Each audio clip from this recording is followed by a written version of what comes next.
మల్లాది రామకృష్ణ శాస్త్రి గారు రచించినటువంటి కృష్ణా తీరం నవల్లో 2వ భాగం.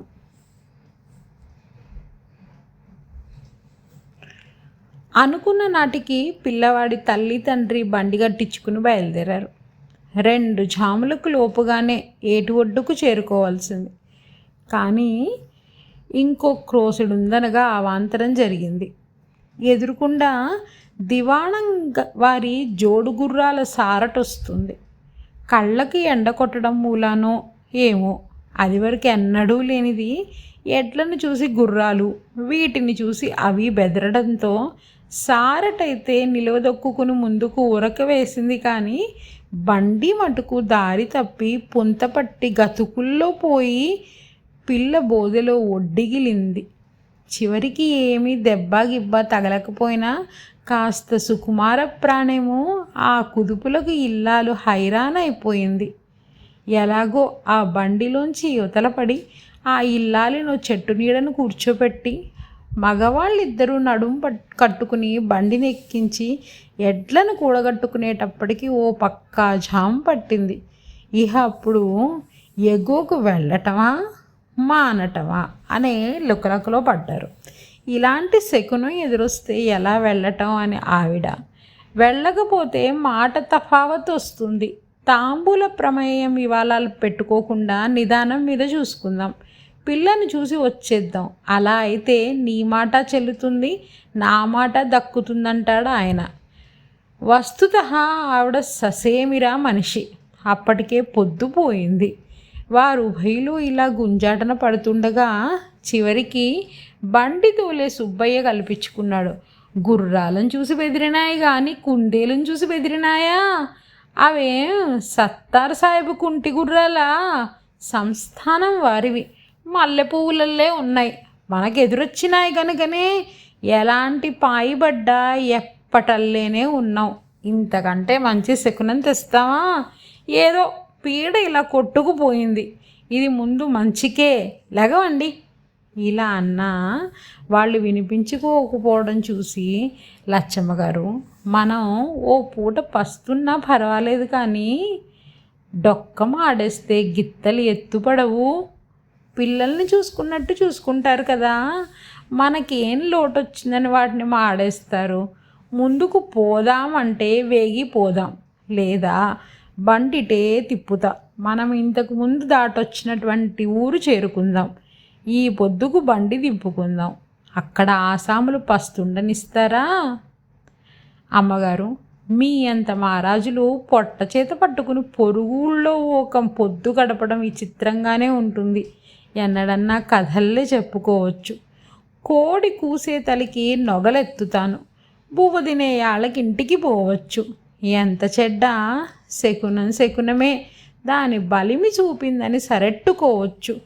నేను తమరికి చెప్పేవాణ్ణి కాకపోయినా మీరు ఇనుకుంటే తప్పవుద్దా? వాడు బండి కట్టాడు. నీ వాగుడుకో దరి అంతూ లేదేన్రా? సరే, ఇంత దూరం వచ్చి వెనక్కి తిరగటం ఎందుకు? ఏం కానుంటే అదే అవుతుంది. మధ్య అయ్యగారి మాట పొల్లోవడం ఎందుకు? నీ గిత్తలు ఎండటం ఎందుకు? నేనేదో అడ్డం కొట్టానని నిష్ఠూర్యం ఎందుకు? ఎగువకే పోనీ అంటూ ఆవిడ మట్టుకు బండిలో ఎక్కి కూర్చుంది. అంతలో ఉన్నట్టుండి ఎండ చాపున చల్లబడ్డది. చూసావా శకునం? సూర్యభగవాన్లు సైతం శుభమా అంటూ మనం చల్లగా సాగిపోయేందుకు సదుపాయం చేశాడు. అలా పలుకుతూ ఆయన లోపలికి చేరుకుని, ఒరే సుబ్బయ్య, చిటికలో పోవాలిరా అన్నాడు. అలాగే ఏటి ఒడ్డుకు వచ్చేశారు. అక్కడ ఆయన మాధ్యాహ్నికం తీర్చుకుని మళ్ళీ పొడి బట్టలు కట్టుకుని ఇక గ్రామంలోకి కాలినడకన బయలుదేరారు. మొగదల ఇల్లే అన్నప్పది, వారింట్లోనే వీరికి ఏర్పాటు చేశారు. అక్కడ రామావధాన గారింట్లో తాంబూలాలు పుచ్చుకునేందుకు వలసిన సకల ఏర్పాట్లను చేశారు. వేళ మరీ మించటంతో ఇవాళకి ఇంకా వీరు రానట్టే అని రూఢీ చేసుకుని వచ్చిన వాళ్ళు ఎవరిళ్లకు వాళ్ళు వెళ్ళిపోయినారు. అవధానులు గారు ఈ బస్తీ వాళ్ళ నైజం ఇంతే అని చిరచిరలాడి హాయిగా భోం చేసి పడుకుని గుర్రు తీస్తున్నారు. బందరు వారి పురోహితుడు జోస్యుల యజ్ఞన్న అంతకు ముందు రోజు పక్కనున్న గ్రామంలో బంధువులింట శుభకార్యానికి వచ్చి ఉదయమే ఈ గ్రామం చేరుకున్నాడు. అనుకున్న పని అనుకున్న వేళకు జరగకపోతే అందరికీ చిరాకెత్తుకు రావడం సహజమే. కానీ అనొచ్చిన మాట ఉంటుంది, అనకూడని మాట ఉంటుంది కదా. ఈ గ్రామంలో గృహస్థులు సంపదతో పాటు వాక్ స్వాతంత్ర్యం కూడా వృద్ధి చేసుకుంటూ వస్తున్నవారు కావడంతో మెదలకుండా కూర్చోలేదు. అవతలి తరపు మనిషి ఇక్కడున్నాడే అని అంచాయించలేదు.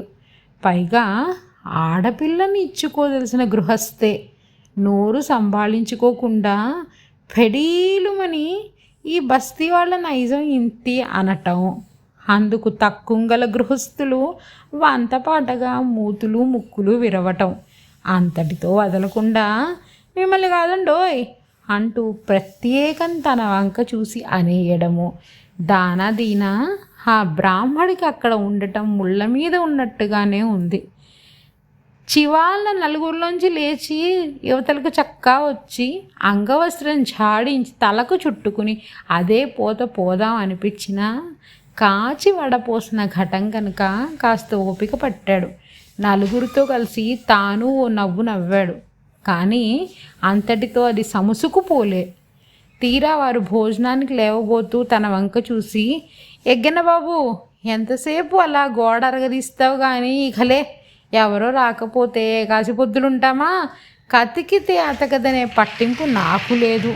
లోక రివాజ్ అంటావా, అది నీ విషయంలో వర్తించదు. నీవు ఆ 3 ముళ్ళు వేయించేవాడివే కానీ అప్పగింతల జాబితాలో వాడివి కాదుగా. అన్నప్పగారింటికి నేను కబురు చేస్తాను. మాట నిలకడలేని వారి కోసం మధ్య ఆయన మాట పడ్డం ఎందుకు? చేసిన యత్నం అంటావా పారుబోదు. బస్తీ వారికని చేసిన పప్పు దప్పడం పాలేరాళ్ళ పరమవుతుంది అంతే. ఎవరికి ఎక్కడ ప్రాప్తమో మడిగట్టుకుందాం లేవండి అంటూ హస్తచాలనంతో రెట్టించగా ఈ బ్రాహ్మడిక శృతి మించనీయరాదనుకుని అతి వినయంతో, ఆహా, మీ అంతవారు లెమ్మనటం నేను ఇంకా కూర్చోవడమునా, లేచినట్లుగానే భావించండి. ఇదిగో లేచాను. నిజానికి మాలాంటి వాళ్ళు కూర్చుంటే ఎంత, లేస్తే ఎంత. మీరేదో ఓ వాసి పెద్దరికం ఇస్తున్నారు కనుక మా పబ్బం గడుస్తుంది. బాబుగారు, భోజనానికి లేవయ్యా అంటే నేను లేవనయ్యా అంటే నాకు అన్నం పుడుతుందా? ఆయా లోకాల్లో అన్నానికి మొగం వాచేగా మేము ఈ భూమి మీద పుట్టింది. ఈ జన్మకు కానీ మరో జన్మకు కానీ మా నోటి వెంట ఆ మాట రాదనుకోండి. పోతే చాదస్తం అంతా తీర్చుకొచ్చేదాకా మిమ్మల్ని ఉండమనటం భావ్యమా? ఇప్పుడు నేను మొదలెడితే తెమిలేసరికి ఓ పక్కా జామ పడుతుంది.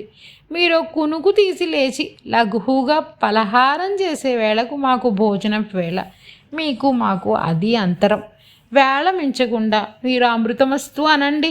మరి నా సంగతి ఏమిటంటారా? అలా ఏటిదాకా పోయి ఆ రవంత అనుష్ఠానం తీర్చుకుంటాను అక్కడ. దొడ్లో బాగుంది కదా అంటారా? ఉంది. బావిలేని లోగిలు ఉంటుందా? పసుపు పూసుకొని ఇల్లు ఉంటుందా? కానీ కృష్ణా స్నానం అంటే మాకు జన్మానికి శివరాత్రి. ఆ పుణ్యం నిత్యం లభ్యమయ్యేదా? అలా పోతూ పోతూ అన్నప్పగారింట్లో కేకేసి పోతాను. బందరు వియ్యాల వారికి బదులు మీ పాలేరులో వస్తాడు, తోడు ఈ సత్రకాయ ఓడు అని ఈ ముక్క ఆయన చెవినికి వేస్తాను. పంక్తికి ఒక్కడన్నా బ్రాహ్మడున్నాడు కదా అని బ్రాహ్మణుడు సంతోషిస్తాడు. మీరు భుక్తాయాసం తీర్చుకుని మళ్ళీ కచేరీ సావిడిలోకి దయచేసేసరికి నేను హాజరుగా ఉంటాను. అలా అంటూనే యువతలకు చక్కా వచ్చాడు. సందు దాటి వీధి మీదకి వచ్చాడు. అదే గ్రామానికి రాజవీధి. యకాయగిన ఏటి దగ్గరకు పోతుంది. మహా ఉంటే కోటవారి తుళ్ళ నుంచి చల్లరస్తా అంత దూరం ఉంటుంది. అయితే అటు పోవటానికి మనస్కరించలేదు. అయినవాడు కానివాడు నిలవేసి అక్రమాల ప్రశ్నలు వేస్తారు. అందుకని దారి తప్పించి పిసిపాటి వారి సందుకుండా పోయి వంకమామిడి వారి తోటకు అడ్డం పడితే రహదారి రేవుకు కాస్త ఎగువకు చేరుకోవచ్చు అనుకుని అలా పోతుండేసరికి అక్కడో అవాంతరం.